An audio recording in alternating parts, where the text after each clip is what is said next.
Episode 6 of Love Next Door begins with Seung Hyo reminiscing about how he remembers all of Seokryu's first.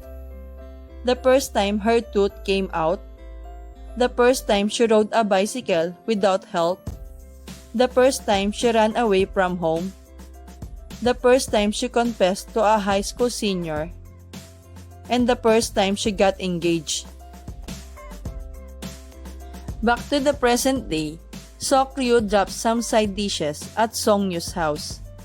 After greeting his parents, she goes upstairs to find him, and ends up reading the letter of Seung Hyo had written in high school while he is in the shower.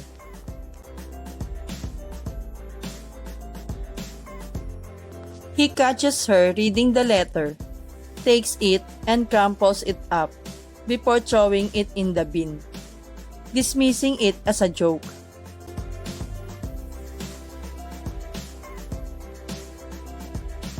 Feeling the tension, Seok Ryu brushes off the incident and heads to her father's restaurant, where she reminisces about her childhood joy of visiting the place. Following the incident with the letter, Seung Hyo starts to distance himself from Seok Ryu. When Seok Ryu later bumps into Tae-hee, Seung Hyo pointedly emphasizes that he and Tae-hee have work to do, causing Seok Ryu to leave.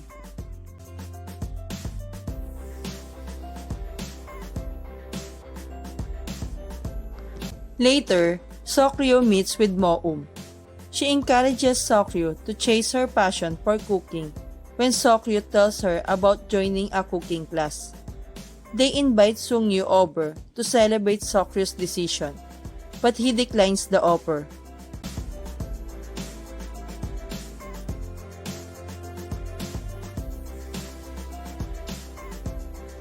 Later that night, Seung Hyo runs into Dan-ho and invites him for a drink.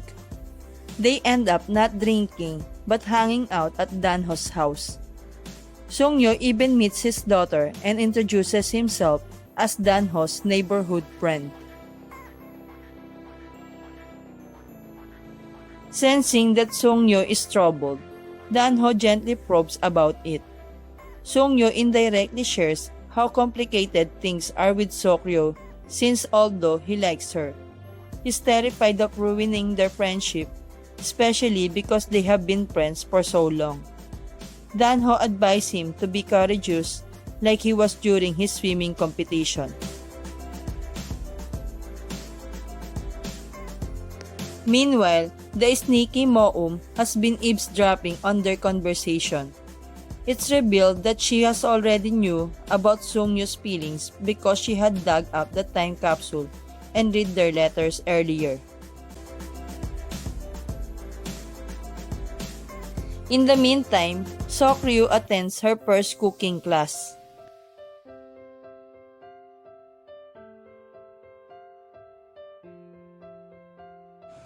Later that night, after meeting his old teammates, Seung Hyo accidentally sees Seok Ryu's father assisting a drunk woman. The two later talk, and Seok Ryu's father asks Seung Hyo to keep it a secret from his family.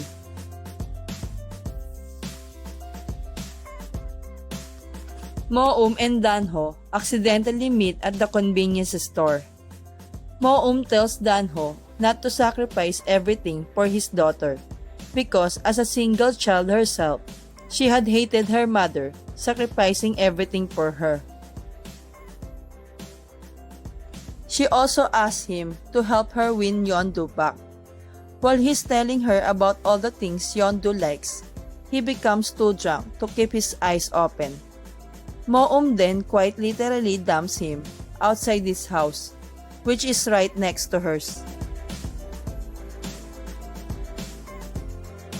Meanwhile, Seok Ryu's father comes home to a disaster.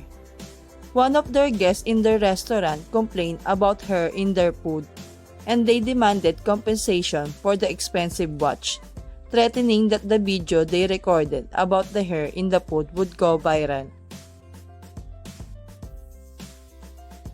During this time, Sokryu's father had been trying to pay them back by working as a nighttime driver. Because of that, he feels inadequate in front of his family and leaves. The next day, Seok-ryu starts investigating, but Sung-yu is steps ahead of her. He meets with the men and exposes them as a fraudster who trapped Seok-ryu's father. Not only were they caught planting their hair in the food, but the watch was also cheap knockoff. And they had even lied about the YouTube channel.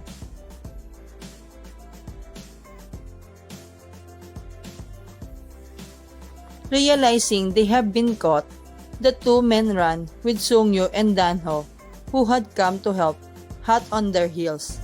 Eventually, they catch the men with Seok-ryu and her brother's help.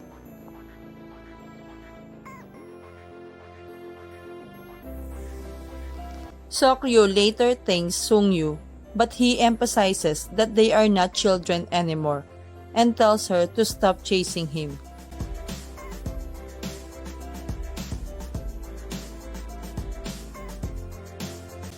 Later that night, Seok-ryu recalls how she remembers Sung-yu's first times too. The first time he had Korean food, the first time he started swimming, and the first time he had a crush, although she does not know who it was.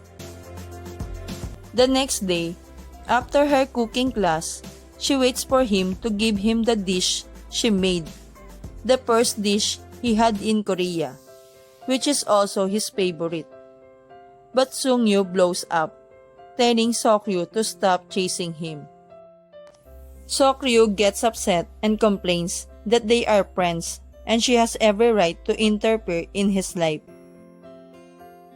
She questioned him about something he said to her, and the episode ends with Sung-yu in a pickle since his secret about liking Seok-ryu might be exposed.